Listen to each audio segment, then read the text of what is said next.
Looks good, Gretchen. Okay. And we're streaming.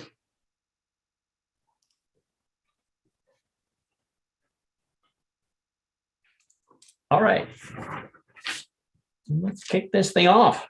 All right. Welcome, everyone, to the Charlotte-Mecklenburg Planning Commission Planning Committee meeting. Planning Committee meeting, yes. May 17th, 2022. I'll head us off with a few Zoom call tips. Please mute your audio when you're not speaking. Use only one source of audio, computer or phone. Do not put your phone on hold. Please submit questions in the chat box when possible. And probably pretty importantly, please use the raise your hand feature in Zoom and wait to be acknowledged before proceeding. Please state your name before making a first or second when you're making a first or second motion, and please keep points clear and concise. We have a good sized agenda tonight, but I think we can move through this relatively quickly. And I call the meeting to order. And let's go ahead and jump into introductions. I'll start with our planning commissioners. Vice Chair Barbie. Good evening, everyone. Erin Barbie, Planning Commission. Commissioner Gaston. Melissa Gaston, Planning Commission. Welcome. Commissioner Kelly. Hey, Kelly, Planning Commission. Thank you. Commissioner Harvey. RJ Harvey, Planning Commission. On it. Commissioner Russell. Will Russell, Planning Commission. And did Elizabeth join us yet? I don't see Elizabeth yet. Okay. Let me know if we get her. It's not unlike her to arrive just a minute late, but she's usually here. And if we can get introductions of staff. I know we've got a kind of a big crowd tonight because we've got the UDO. Maybe we start off with the immediate staff. Kathy, do you want to? The Cornet planning staff. Sorry, that was supposed to give me time to pull this up. There we go. Alicia. Alicia Osborne, planning staff. Excellent. Xenia. Xenia Duhaney, Planning Staff. Excellent. Bouncing around a little. Kevin. Good afternoon, everybody. Kevin May, planning staff. Excellent. Mariah. Hi, Mariah Wozniak, planning staff. Thank you. Our forester, Tim. Good evening, everyone. Tim Porter, urban forester for the city, planning staff. Thank you. Alan. Ellen Goodwin, planning staff. Laura. Laura Harmon, planning staff. Lori. Lori Lenteschi, City of Charlotte, Economic Development. Excellent. Sandra. Sandra Montgomery, planning staff. Any other staffers that I did not get to? Gretchen Flores, planning staff. Thank you. Alberto Gonzalez, planning staff. How did I miss you, Alberto? I apologize. And Andrew also planning staff. Thank you. You're right. I hate the way this list bounces around. All right. First order of business, of course, is after all that fun stuff is the approval of the minutes. Are there any edits or motions anyone would like to make? Good evening, Mr. Chair. This is Commissioner Barbie. I'd like to make a motion to approve the minutes from April 19th. Excellent. Do we have a second? This is Commissioner Gaston. I second that motion. Moved by Barbie, seconded by Gaston. I'll run through the roll call. Barbie. Yes. Gaston. Yes. Kelly. Yes. Harvey. Yes. Russell. Yes. And McMillan. Passes 6-0. Unanimous at this point, anyway. And the minutes are approved. Excellent. And we have a nice slate of mandatory referrals, a lot of parks, some other good stuff going on in there. I will jump in and ask, does anybody have any that they would like to have pulled out or hear a little bit more about or have questions pertaining to commissioners?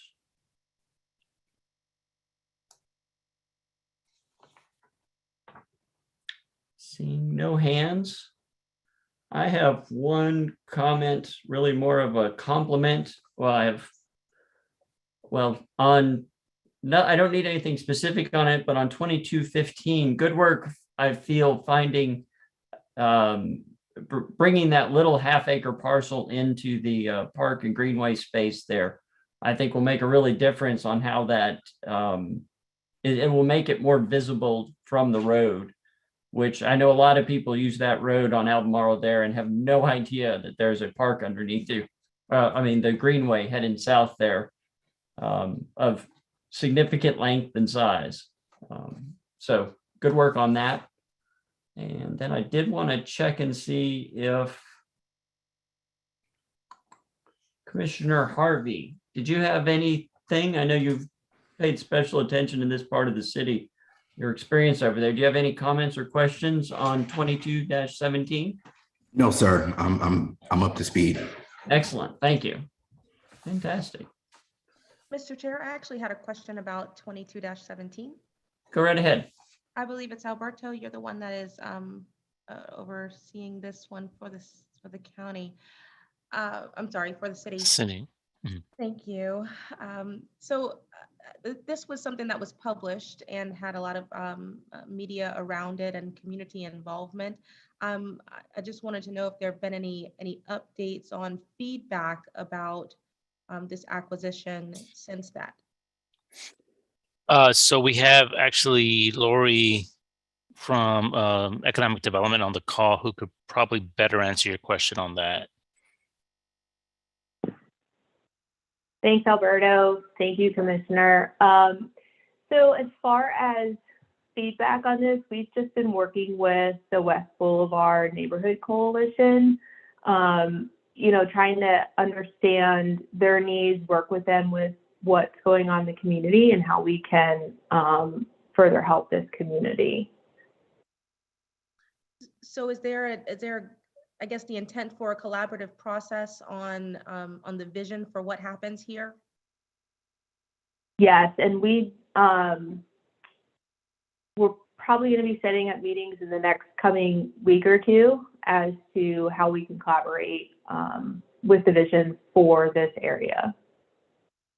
Fantastic. I think, just as a committee, I think it would be important for us to get periodic updates. This is an interesting a project that the city is taking on that I think could be modeled quite nicely in other locations.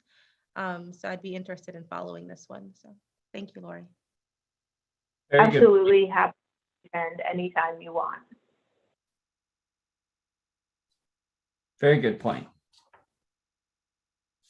Thank you. Any other questions on the mandatory referrals? Seeing none, I'll entertain a motion if anyone feels so moved. There we go.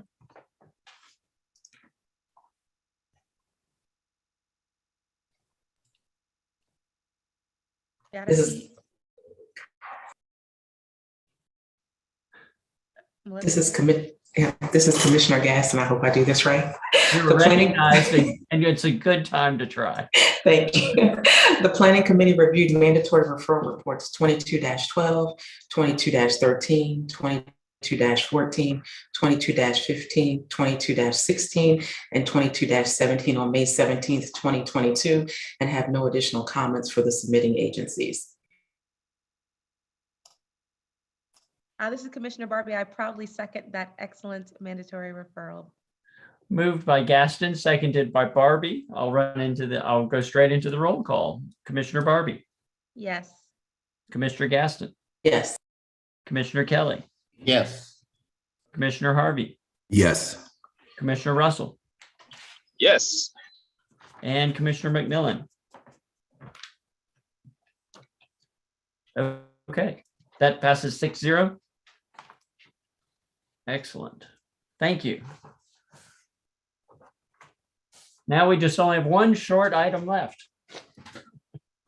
I believe we have a whole number of people. Who's leading us off, Laura? Or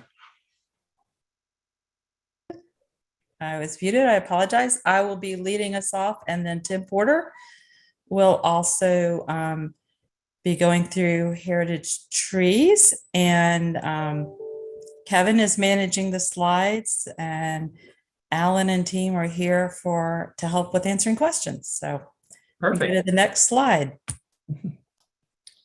What we want to do is give you information that has gone to the Council's Transportation and Planning Committee on May 12th. Well, most of it did. Tim's still waiting on his turn.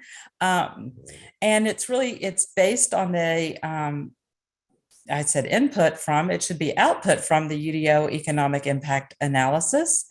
And these are things that at this point in time, we are proposing to be changes in the second draft. And so we wanted to make you guys aware of these. There will be other changes down the road in the draft, but these are some of the first changes we're getting out there. So if we go to the next slide. So I'm going to just jump right on in, and when we get to heritage trees, I'll hand that over to Tim. So we have heard a lot about a standard that is in our neighborhood 1 districts that applies to duplexes and triplexes and quadruplexes.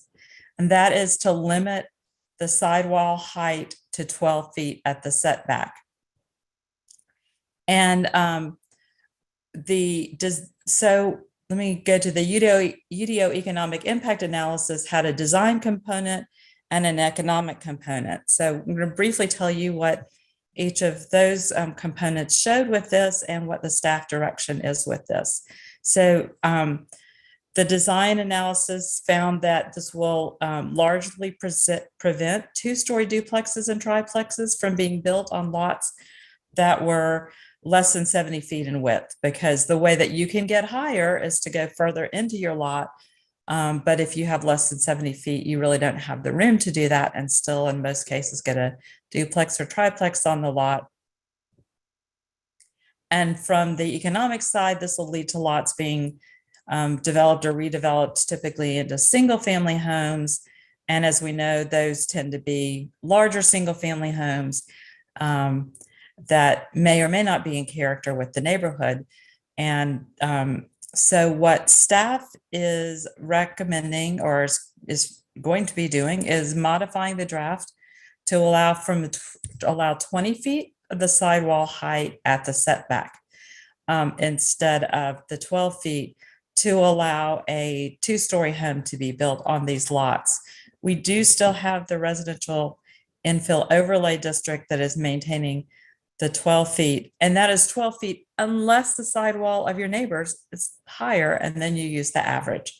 So if you're in a neighborhood full of 2-story homes or 3-story homes or however high, then you'll be able to build the same that they would be.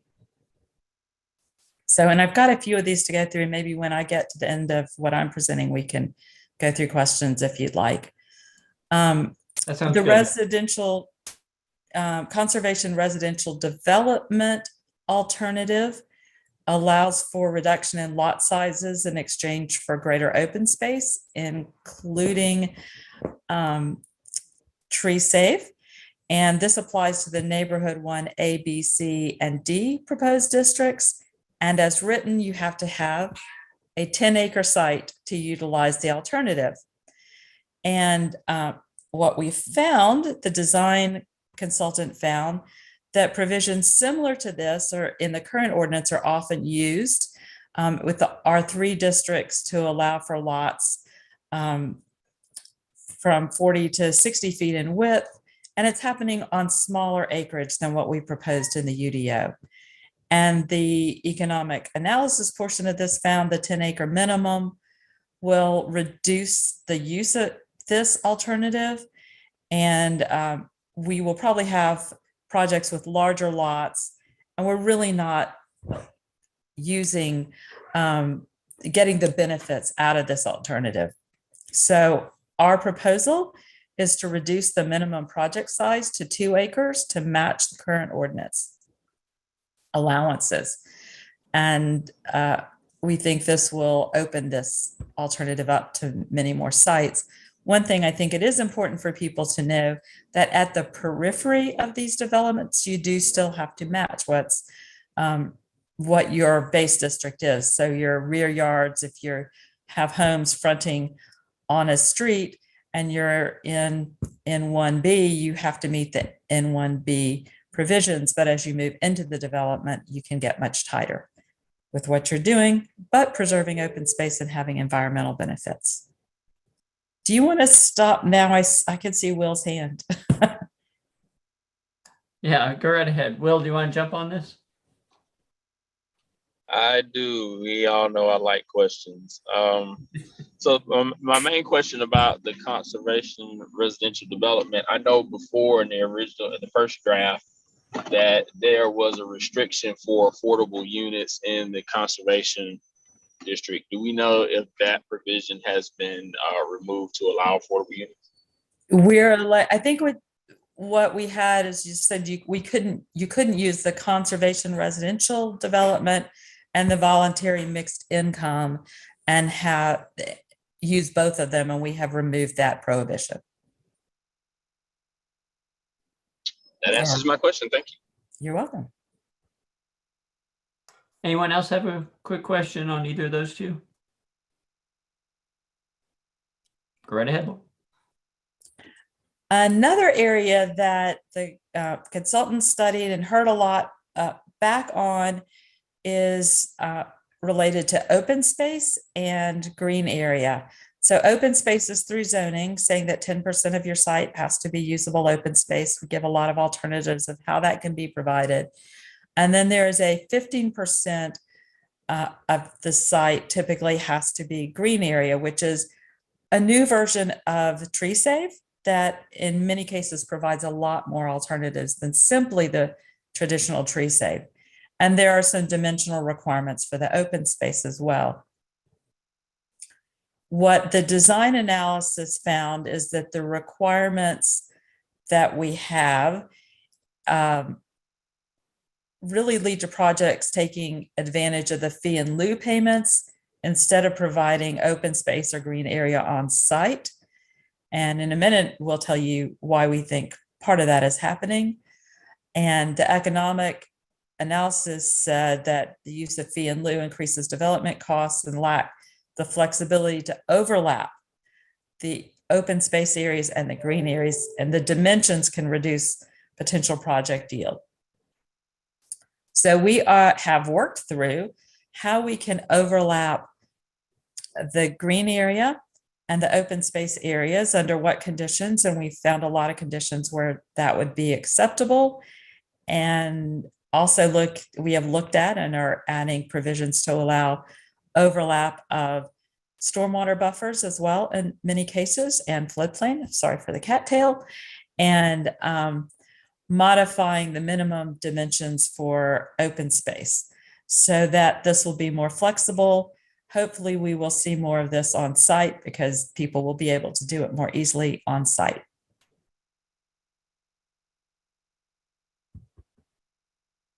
And next slide, unless there are any questions.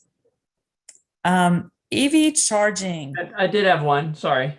Sure. And I think this is quick. So on the green area overlap, are we going to get a chart to help demonstrate that? I don't expect it now. Or is that going to be more just some sort of a ratio that's inserted? Or what we have actually done in each of the areas where we have what we're calling open areas. So it could be open space, different types of green area, whether tree save, amenitized tree save, rooftop gardens.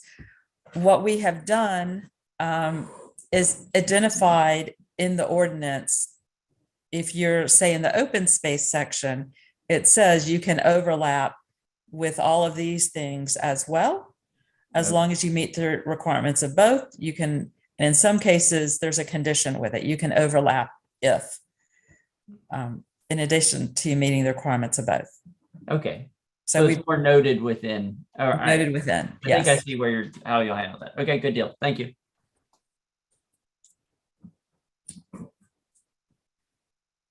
So EV charging, electric vehicle charging stations, we've gotten a lot of feedback on this. If they are in the first draft required in all multifamily hotels, the residential component of mixed use hotels, standalone parking lots with over 9 spaces, and up to 32% of spaces must be EV capable, ready, or installed. And the design findings were that you could have a total of, in this case, 16 spaces out of 50. The economic analysis found that estimated increase in cost was $2,000 per parking space for all spaces to require this. And that had a pretty significant impact. And we do think there's a demand for that. In a lot of cases, this is already being provided at some level. But nonetheless, it does have implications for development. So we are looking at, and actually we know that we will be reducing the requirement, though maintaining a requirement with the commitment to continue over time to go back in and see what the market is for EV charging vehicles, EV charged vehicles, and adjust the standards over time. So we're at a starting point with where we'll be now and looking at adjustments in the future for ratcheting that up as the market demand continues. Commissioner Barbie. Laura, I know this is a contentious subject, and I might have missed some of the conversation around the EV charging stations, but has there been consideration for considering the affordable component multifamilies that would be producing units for AMIs lower than 60%? That likely would not be the bracket of people who would use an EV station. We have talked about that. The thought has been with EV charging being something that we see coming in the future, we think there will be more and more vehicles and that they will be at all levels of the market. So I guess I'm not just necessarily considering it for the people, but the cost of development is already strained for our affordable developers, and considering putting in EV feels like an unnecessary cost at this amount that you're asking for. So I feel like you're considering this, but I was wondering if there is an opportunity for an exception until need is much higher, or we reach a threshold within our city where it becomes necessary to be able to have this inclusive for affordable component.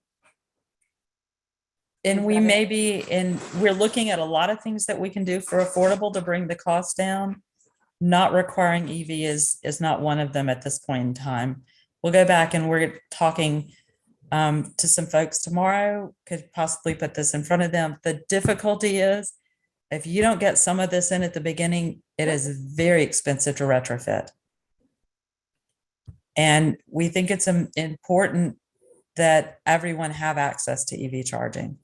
So we will be bringing the cost down, and we're looking at other things, other ways that we can bring costs down for affordable, maybe instead of eliminating EV for affordable. Understood. Thank you. Commissioner Russell. Thank you, Chair. Following along with Commissioner Barbie's concern with affordable, would the city allow for an affordable development to put in the infrastructure and not necessarily put the station in? So what I'm talking about is you could put in the underground conduits, you can have a panel, or you could have the infrastructure, but it's just not operative.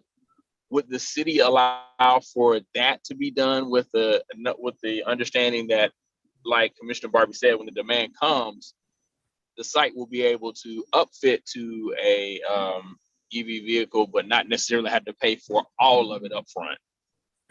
That's most of what we would be requiring is the EV capable spaces. I think that's probably what you're talking about.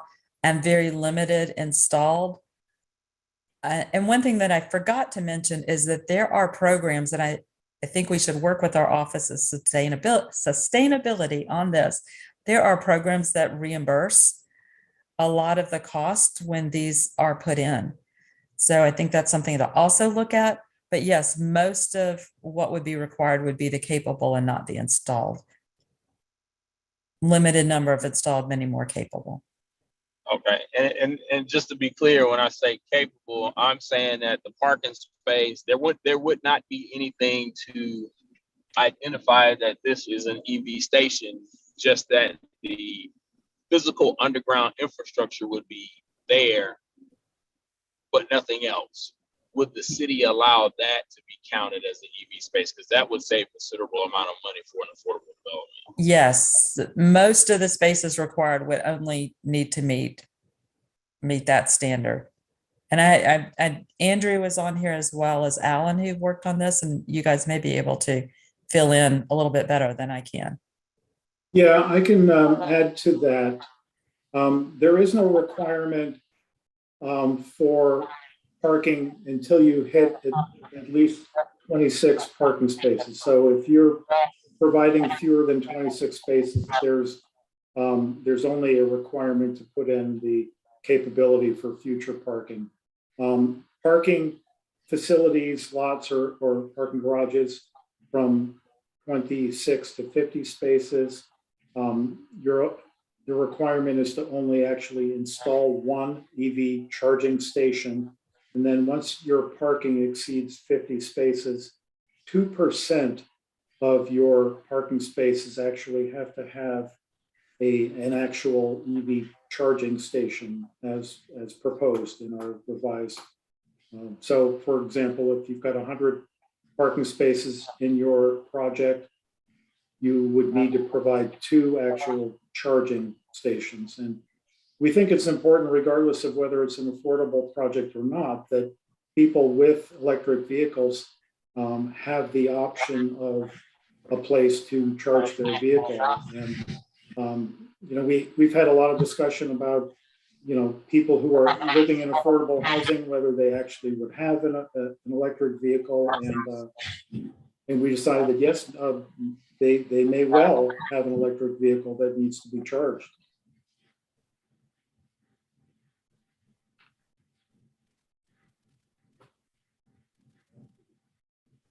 If no more questions, I'll let Laura go ahead and continue on. Thank you. Industrial block links.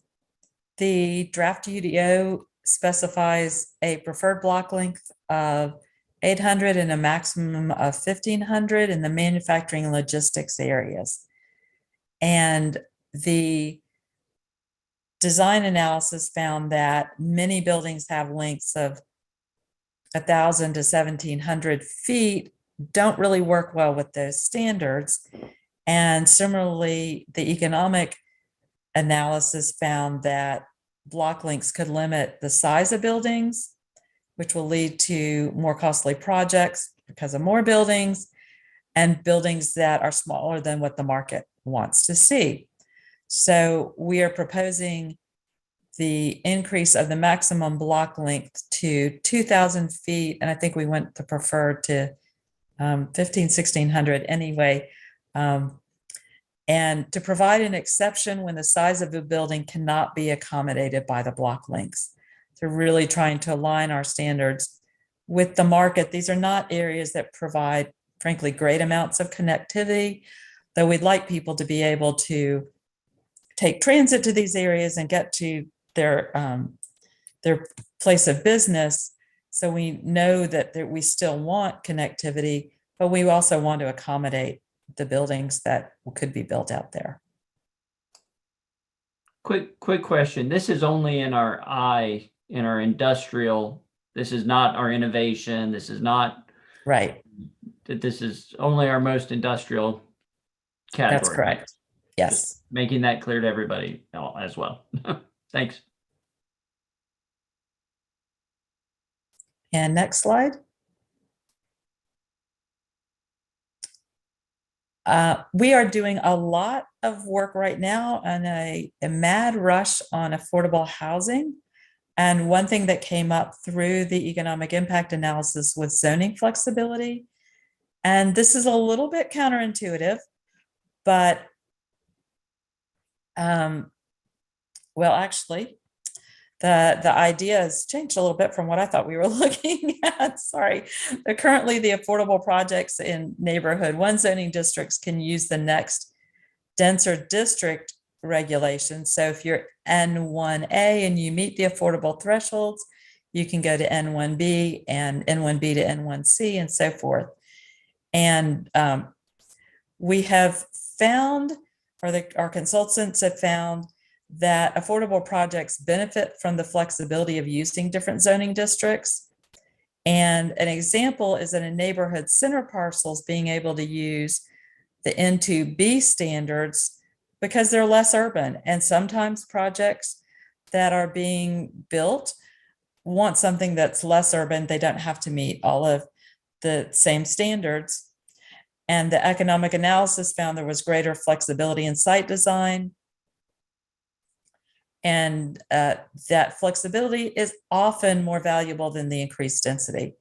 So we have actually are working on putting in more flexibility and allowing, if you are in an NC, a neighborhood center district, or an N2C district, which is the most intense, that you could go and also build an N2A or N2B, if that makes sense for you, just so that you have more options as long as you meet an affordable housing flexibility. We're also working with Housing and Neighborhood Services on a number of other items that we think will support affordable housing.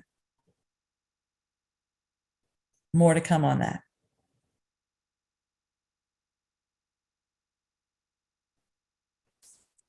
We have another one from Will.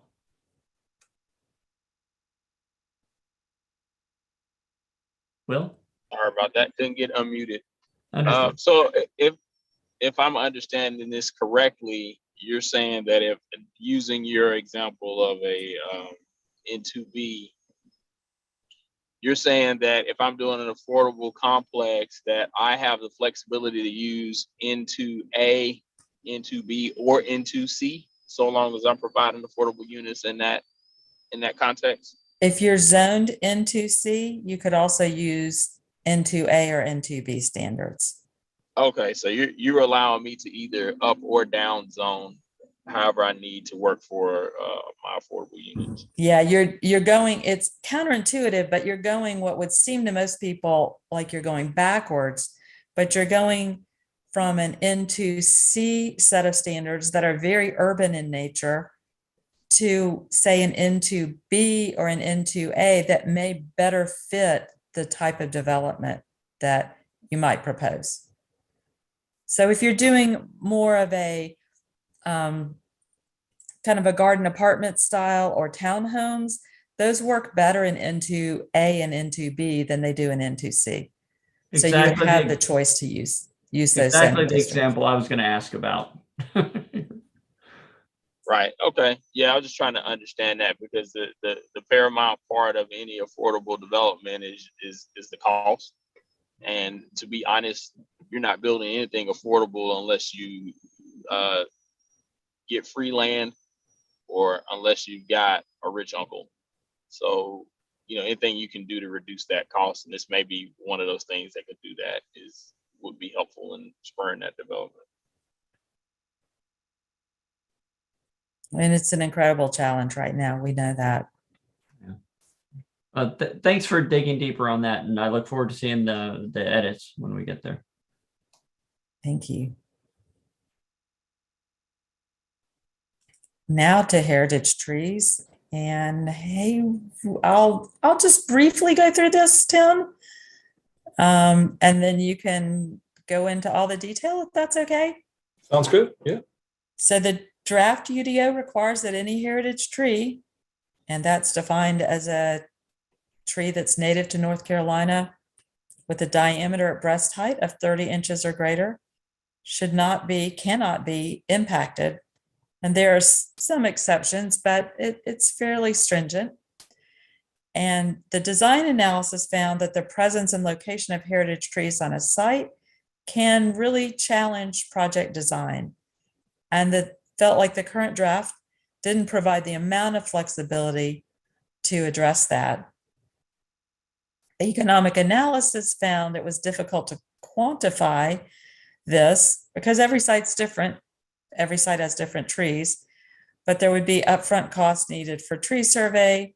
Project yields are impacted depending on where the trees on the site are located, if there are trees on this site, and project costs would increase because of the need to replace trees and pay mitigation.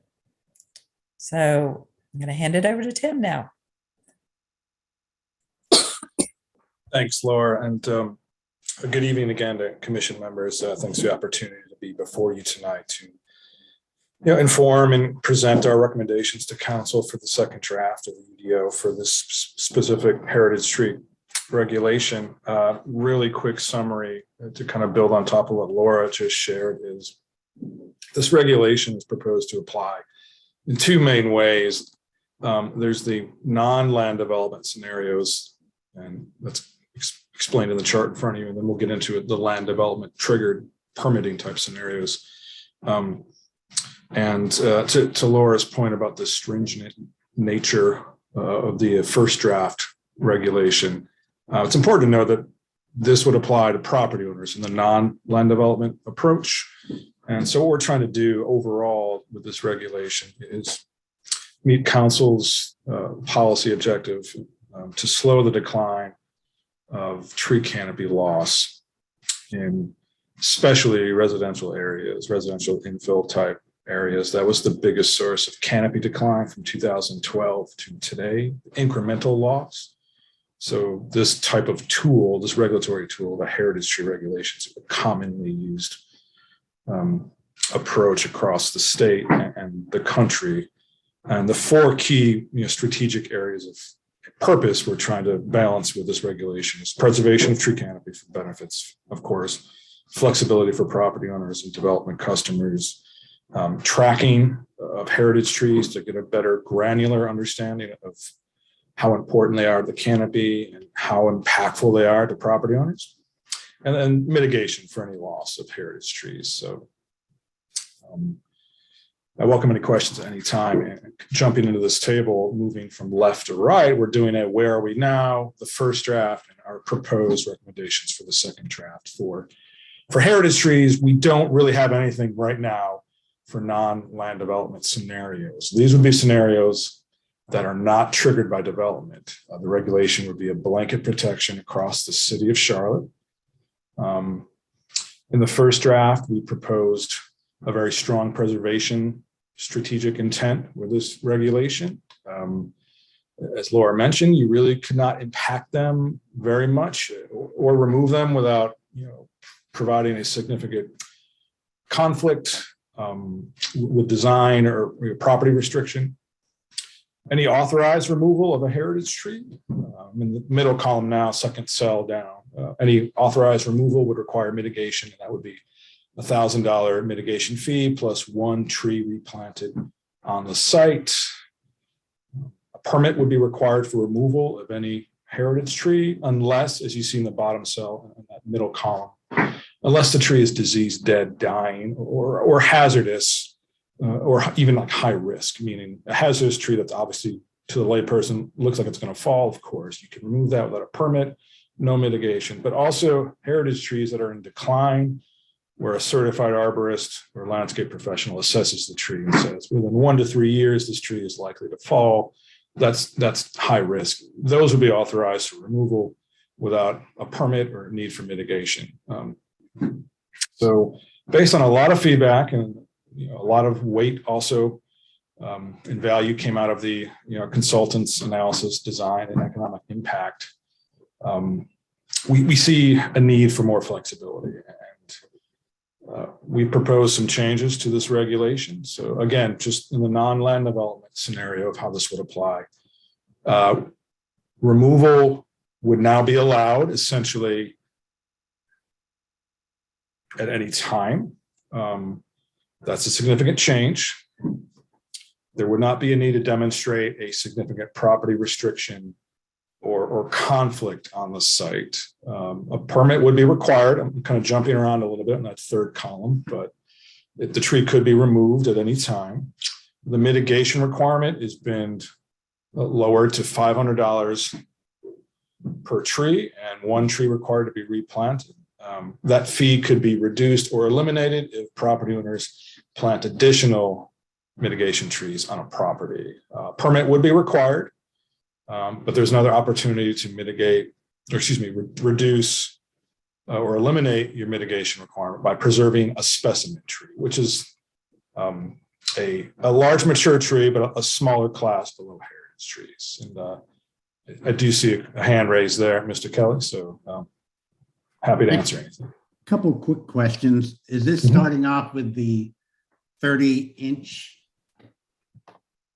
limitation? Yeah, a heritage tree to qualify and be protected per this regulation. We're keeping that 30-inch size class for diameter at DBH, which is 4.5 feet off the ground. It has to be a native species as defined by the USDA. Yeah. Are the replacement trees required to be of comparable type, or can I put in other words, if you remove a large tall tree, can you put in a different variety that only grows to 5 feet? We would require something a little bit bigger than 5 feet, but there would be flexibility for property owners to select a small mature tree, redbud, a dogwood, something that does not grow, possibly one of the more ornamental sizes that don't get as broad and expansive. Not meet your goal? Seems like if your goal is to maintain canopy, then you need tall trees. Dogwoods don't count as canopy. Well, they do count as canopy, but they certainly do not provide the level of overall benefits that a large willow oak may. This is a significant recommendation to lower the preservation requirement to a moderate to low level and provide a lot of flexibility based on a lot of review in the public comments that we've received from the UDO engagement work, but also legal review and assessment of what other cities are doing throughout the state. We feel we need a much better understanding of what the community and residents feel about this new type of regulation. This is a big step. Currently, all our private property tree regulations are all triggered by development. We don't have anything like this. So this is something we hope to come back and look at in the next 18 to 24 months as we move through our new tree canopy goal project on the heels of the UDO. But that flexibility for choosing an appropriate species will be pretty broad, and a dwarf shrub or Japanese maple won't make the cut, but a standard dogwood or something of that variety may be an option. Thank you. Yes, no problem. And so, we believe this is a better balance of those four key areas, more flexibility for property owners. There's some level of preservation here, but it's moderate to low, admittedly. There's tracking here that'll help us get a better understanding of how these trees impact properties. And the mitigation requirement, that's significant for property owners, $500, and you have to plant one tree. So that's what we're proposing for the non-land development areas. And if we can go to the next slide, there's a simple image of a property on Millerton Avenue. I believe this is the Ashley Park, Bryant Park area, kind of over Moorhead and Freedom Drive, Fremore West type of area. And to our knowledge, based on our research, this property has not pulled any permits for any additions or modifications to the site that would trigger development permitting, other than a little bit of tree pruning. Those trees are essentially the same across that time period, except they've gotten bigger. So this is a scenario where this lot and this owner of this lot would have protected heritage trees. And in the non-land development scenario, they would have the ability to apply for a permit to remove those trees, and they'd have to mitigate. So they'd have to plant back one tree for each removed tree and pay $500 for each of those trees. If they plant additional trees, they can reduce those mitigation fees. Move on to the next slide, which is the land development scenario. So again, this would be the scenario where heritage trees would be protected as part of some triggered land development regulations.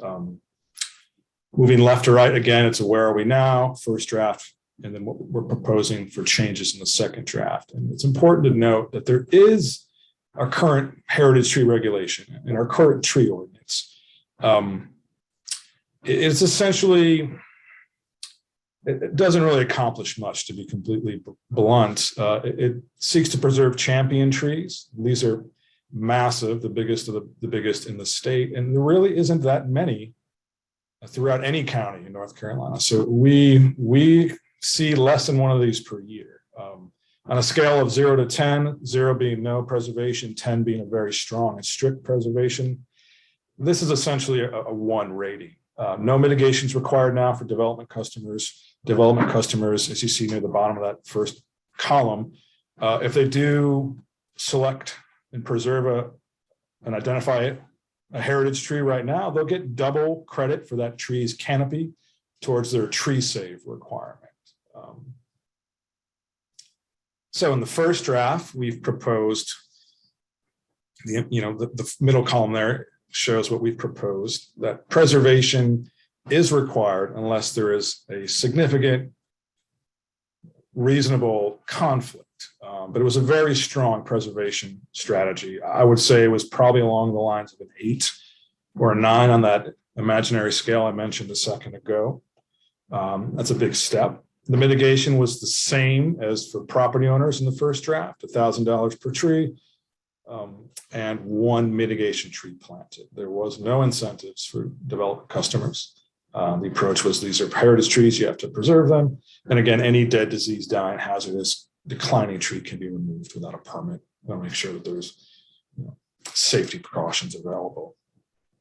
And largely based on some of the results of our analyses from the consultant's economic impact analysis and design analysis, we saw a need, and feedback from the development community, we saw a need to provide more flexibility. So now removal is allowed if a demonstrated conflict is shown. So development customers would have the freedom, of course, they have to meet all their other tree preservation and planting requirements, but for heritage trees, they would have the ability to, build to the allowable level based on all their zoning, regulations and other, development regulations.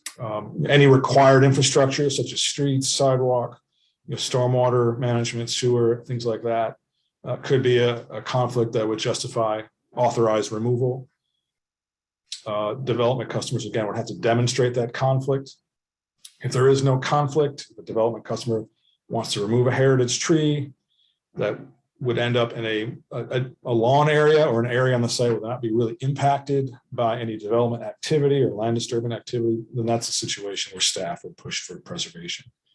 For mitigation, in this land development scenario, we're proposing to increase the mitigation fee to $1,500 per tree, still require 1 tree to be planted back to offset the loss of the heritage tree. That could be reduced, the fee, by $250 for each additional mitigation tree planted.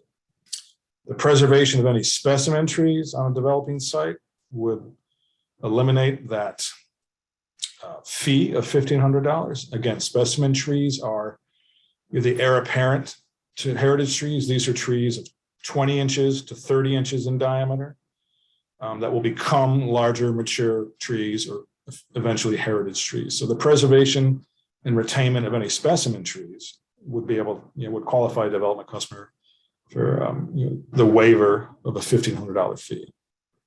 We've also proposed to incentivize preservation of heritage trees to meet green area requirements. So in the future, if council adopts this approach, the canopy area of each heritage tree would count double for any green area requirements. And again, any dead, diseased, dying, or hazardous trees could be removed. And we have another example site on the next slide for land development. Thank you. So this is, I believe, 3rd Ward. And this also represents an important step forward we're proposing of regulating residential infill development, which we don't do right now on a single lot basis. So this was a single family home in 3rd Ward in 2012. It was demolished, and as you can see the bottom right corner, that type of residential product was constructed. There was no tree canopy regulations at all in place.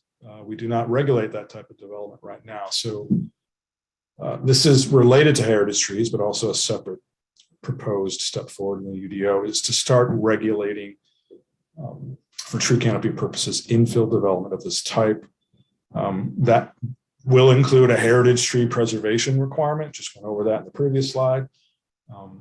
So this is a scenario where the development customer would submit plans and the construction, the grading, possibly the sewer utility service to that lot, and actually the product, the development footprint that was available to build on and interested to use the whole lot size. Development customer could do that regarding heritage trees. So in this case, that tree in the yellow circle in the top right could be authorized for removal. As you see in that slide in the bottom right, there is no tree planted back. So there'd be a requirement to plant one mitigation heritage for that heritage tree. And also for the new residential infill development, they'd have to plant street trees as well. So canopy would be replenished, and we would seek the replanting and mitigation approach to ensure that tree canopy is resilient and sustainable in the future. Those are the primary talking points I wanted to cover. It's a picture of me next to a heritage tree at Old City Hall. And again, in the non-land development scenarios, this pivot to this moderate level, lower level preservation is really emphasizing the need to have a better awareness and tracking of data to really ensure that our targeted regulation for non-land development scenarios is appropriate. We need a better understanding of the awareness of residents and the importance that heritage trees mean to Charlotte's tree canopy. We're focusing and emphasizing mitigation, planting, and tracking as the primary intent and purpose. The mitigation fees collected by this heritage tree process would support community programs. We're tentatively calling it the Canopy Care Program. So that program would be funded by this revenue stream, and it would support lower income residents who need assistance and struggle with the maintenance of private property. Large mature trees can be very costly. So that mitigation fee will go directly to that type of assistance program for residents, but also to tree planting programs to target planting on private property, especially in the residential areas where we're seeing the greatest loss of tree canopy.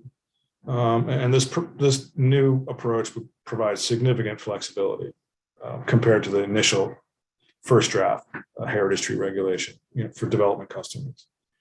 And, I'm going to stop there. If there's any other questions, happy to answer that. And again, many thanks for this opportunity to come before you tonight to talk about heritage trees. Yeah, thank you, Tim. One thing I want to highlight, and I saw it in one of your presentations to council, that highlight that while the program might not be as preservation oriented as I know I might have wanted, I do appreciate that at least if we start collecting this data in 18 months, just like we've always said, the UDO is going to be a living document. We're going to be coming back to it with edits probably frequently, but at least might mean, and like you had pointed out, in 18 months, a year or two, we'll be able to say, hey, you know what, we are still losing them way faster than we thought now that we're collecting the data. And thank you for that. Sure. Yep. Yeah, absolutely. I share those thoughts, Mr. Gussman. I also wanted to mention that we are recommending some greater preservation and planting requirements. I mentioned the infill regulatory world. We want to step into. We're also proposing to increase tree save in single-family subdivision developments from 10% to 15%. So that's, overall, there is going to be more preservation and planting. To your point, we are relaxing the recommended heritage tree regulation, but I still think that's going to drive some level of increased preservation and planting. And as you said, we'll be back when we have more data to, propose, if needed, any recommended changes. Absolutely. Any other questions for Tim?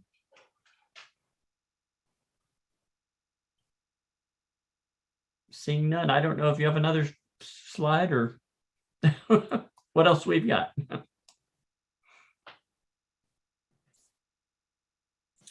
So transitioning back to Laura for these last couple slides, or maybe Alan, not sure.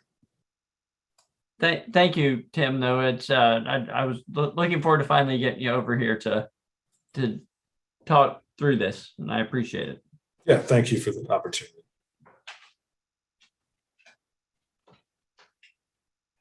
I'll go ahead and say Laura and make sure she's not following the rules too closely and is waiting to be recognized, but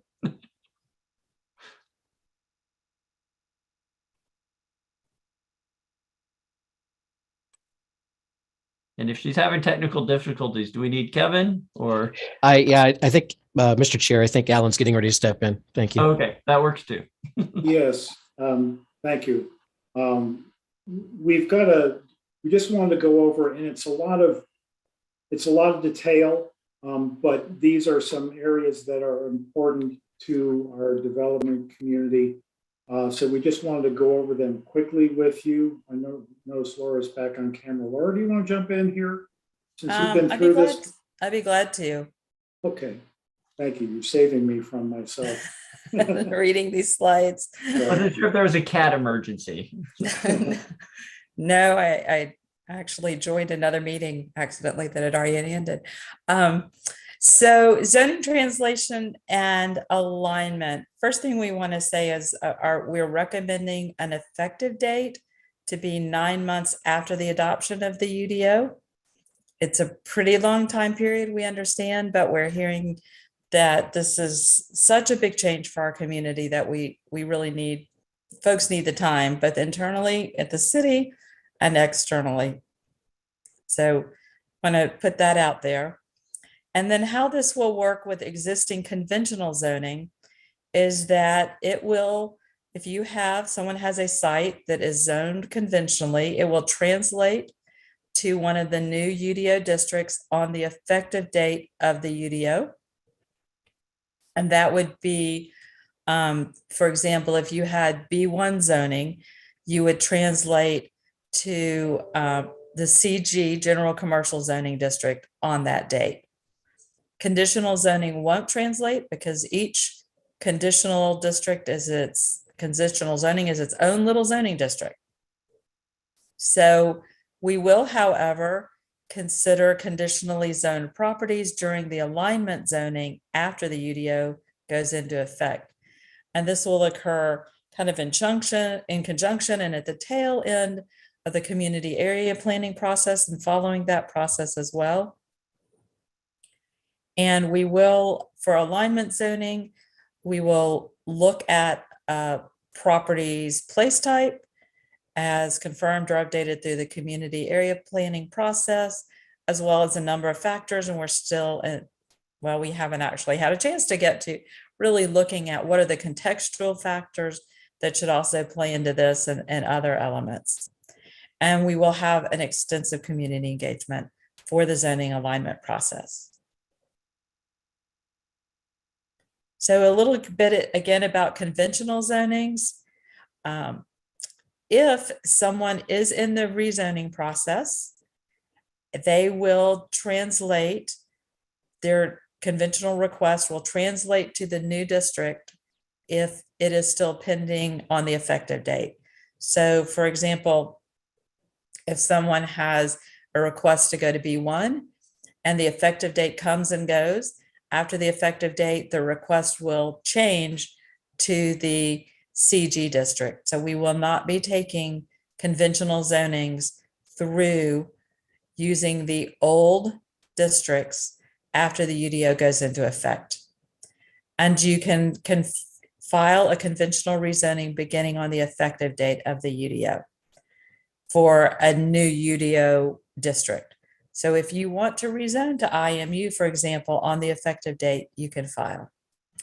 We will also have in the rezoning process the community and informational meetings for conventional rezonings. We're still working on what should the structure of those be. We think it's a little bit different from conditional, but we do think it's really important to be talking to the community so they know what a rezoning would mean for their neighborhood. Next slide. Way into the weeds. Sorry about this, guys. But permit choice is something that is established by state law. It allows an applicant to submit a permit application for development. And if they are submitted before a change in the ordinance and their decision comes after the change in an ordinance, they can choose whether to use the before version or the after version of the ordinance. So as we have folks who may be coming in with a site that is conventionally zoned, and they come in 2 weeks before the effective date and want to develop, they can develop still if they're in before the effective date under the old regulations, or they could say, let me rethink this. I want to use the new regulations. But as long as you're in the process with a complete and thorough application. Permit choice doesn't include rezoning, but we've worked that out a little bit differently. And this does also say that if you have multiple development permits, that you can use permit choice, and you get to use permit choice for your first permit.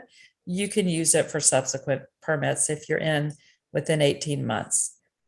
And sign permits and soil and erosion control permits are not considered initial permits, and they would not set you up for subsequent permits. Conditional rezonings. So if you file a conditional rezoning under our current regulations 4 months prior to the UDO effective date, you can move forward and be approved under the current zoning regulations, again for conditional, even if your decision is after the effective date. So again, you file 4 months before, at least, or longer, and the UDO effective date can come and go, and you can still get approved under the current regs. But there is a caveat. The approval needs to be accomplished within 9 months of the UDO effective date. So what we don't want is people holding on to old petitions for years and years and years. But you do have 9 months, which we think is a pretty generous time period. And if you want to use one of the UDO districts, you can file beginning on the effective date for a conditional rezoning, just like a conventional. So real quick, just to make sure I understand that time frame for rezoning. We don't have our effective date yet, or we're not to our effective date yet.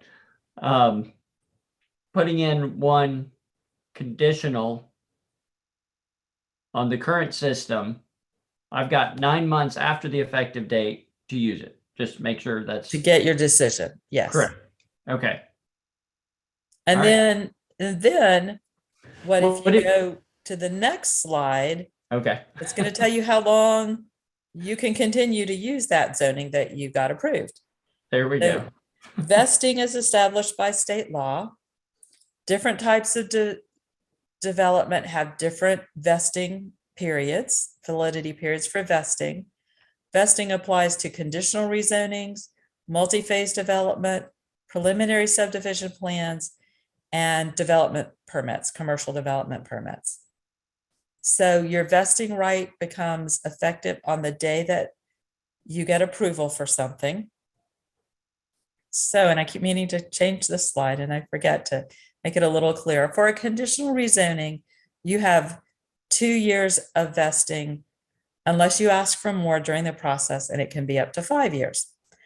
So say, Phil, you come in, you submit 4 months before the UDO takes effect, and you get your approval 9 months after the UDO takes effect. Then you have 2 years. Let's say you didn't ask for any more. You have 2 years to use that conditional rezoning, or until the point at which your property is rezoned. So, if we don't come in and recommend an alignment rezoning at that 2-year point, then you will still have that conditional rezoning under the previous regs. Though our goal is not to look up 10 years from now and have, wow, that's really old zoning, those districts, and new staff who don't even know what those districts are. So every now and then on zoning, we have one that's 2 or 3 years old and it already feels a little, what is this doing here? But I think we can't have these things. Once we have a new code, we should not let them sit around for now. I can already hear a developer pointing out to me that the pipeline is already so full. By the time I get there, it's not going to be seen. And I don't know. Is there any plan for if we are backed up? Because I presume we will be. We usually are. We are actually working. Council's working with us to try to clear the backlog and looking at ways to clear it. That's why we also gave 9 months, right? Because if you get in 4 months ahead, you've actually got a lot of time to be working if you need a traffic study or something like that. And it's a 4-month process. You should be able, and our backlog's about 4 months. You should be able in 9 months to get to your approval. Yeah, it sounds sufficient to me. I'm just devil's advocate a little there. Absolutely. And if we end up with a 6 or 8 month backlog, we may have to look at things differently if we can't figure out a way to clear it. True. Good point. So just a few more things on this slide. We have something new that is called multi-phase development, 25 acres or greater. If we have a conditional plan that includes uses and intensities of development by phase, they have a 7-year vesting period. But you do have to have uses and intensities by phase. It just doesn't mean that you have a 30-acre site. Preliminary subdivision plans, 3 years of vesting, and development permits, like a commercial permit to build a fast food restaurant, for example, that has a 1-year vesting period. You have 1 year to really get in there and start doing something. And then there's common law vesting, which means that, and I'm probably going to bungle this, Kevin may want to jump in because he's probably an expert in this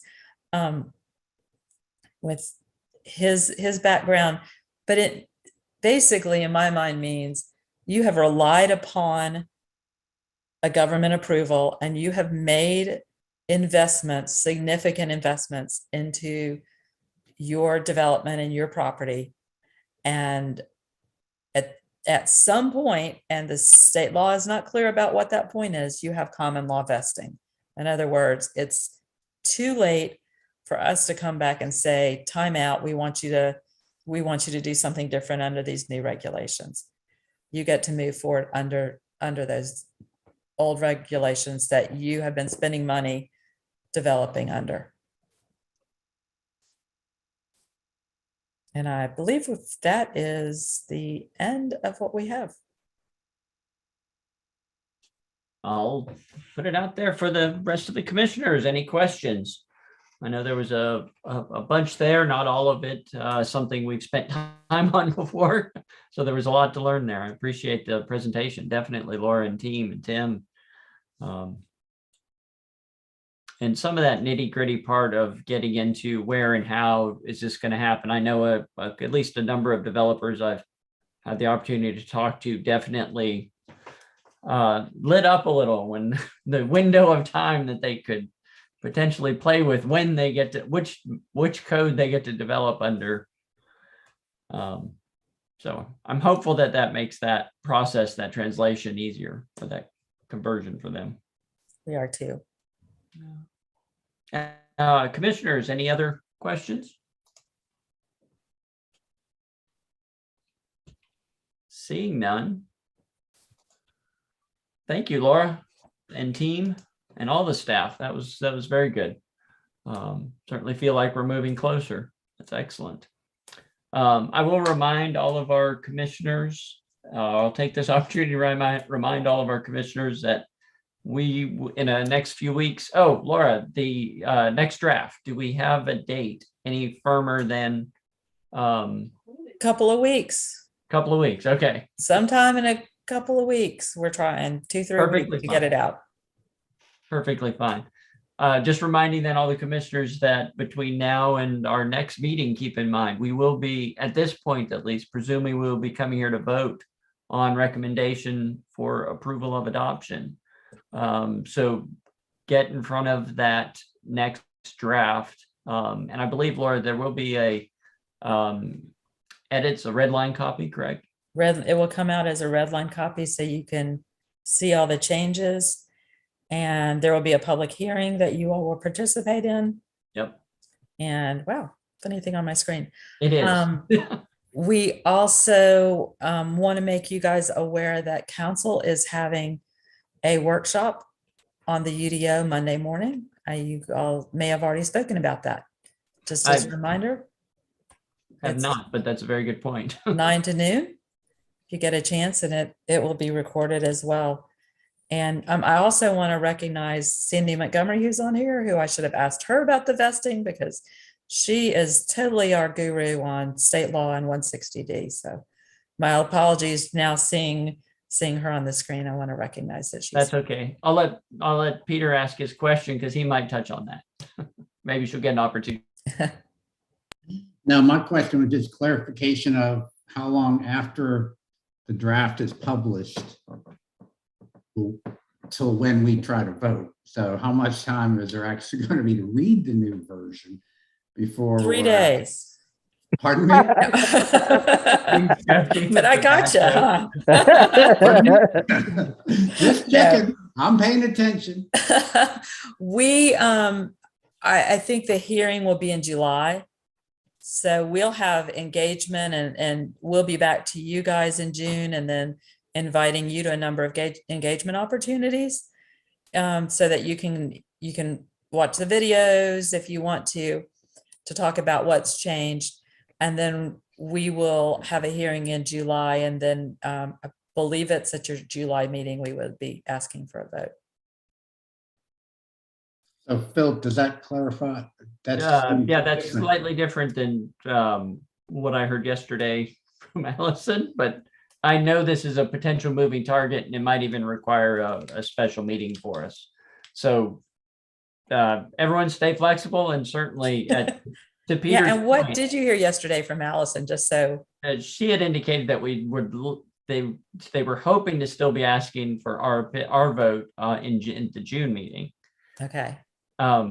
Which that may be. We have lots of schedules floating around. Right. So and I know there's a lot of things potentially moving as well. And to Peter's point, though, if we do have, in this case, the rough time frame, 2 weeks to look at this, that was why I was initially highlighting to everybody that we're going to have to be ready to take as much time as we need to, if we can, to drill down, form an opinion about this, and honestly grab some staff meetings if we end up needing it for points of clarification or what have you. And you should have 3 or 4 weeks 4 weeks at a very bare minimum. Right. I'm hoping more. And again, so fellow commissioners, there's a good chance that we might be seeing a special meeting in our future. If we try and fit this around the public hearing, the council votes and everything, lots of moving parts here. We're just one cog in this wheel. Peter, sorry, did I interrupt? I apologize. No, I was just thanking Laura for the response. Any other questions? If none, that is our agenda as printed. I would entertain an adjournment if anyone wishes to make a motion. Commissioner Kelly, I'll make the motion for adjournment. I will second that motion. Excellent. Moved by Kelly, seconded by Gaston. I'll forego the vote and go with the vote by ascension. All in favor, say aye. Aye. Anyone against? Kind of what I thought. Thank you all. Meeting is adjourned. Appreciate everyone's time.